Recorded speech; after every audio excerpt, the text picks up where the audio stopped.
تبارك الذي نزل الفرقان على عبده ليكون للعالمين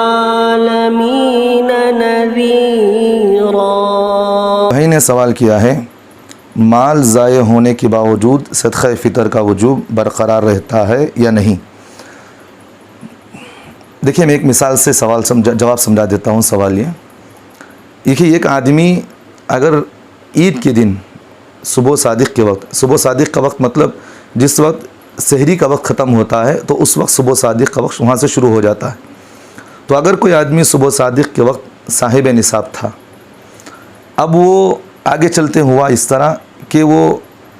غریب ہو گیا، عید الفطری کے دن غریب ہو گیا، تو اس کا اعتبار نہیں ہے، لیکن جس وقت وہ صاحب نصاب بنا ہے اسی کا اعتبار ہے۔ تو جب آدمی عید کے دن صبح صادق کے وقت صاحب نصاب تھا تو اس پر صدقہ فطر واجب ہو گئی ہے،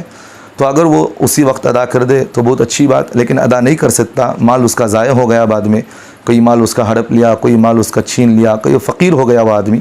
لیکن سال میں کبھی نہ کبھی، سال مکمل ہونے سے پہلے آئندہ رمضان آنے سے پہلے وہ صدقہ فطر تھوڑا تھوڑا کر کے ادا کر دیا کرے، لیکن صدقہ فطر معاف نہیں ہے۔ تو آپ کے سوال کا جواب یہی ہے کہ مال ضائع ہونے کے باوجود بھی جب اسے صدقہ فطر اس آدمی پر واجب ہو گیا تو پھر بھی اس پر وہ وجوبیت باقی رہے گی، پورے سال میں کبھی بھی وہ تھوڑا تھوڑا کرتے کرتے ادا کر دے۔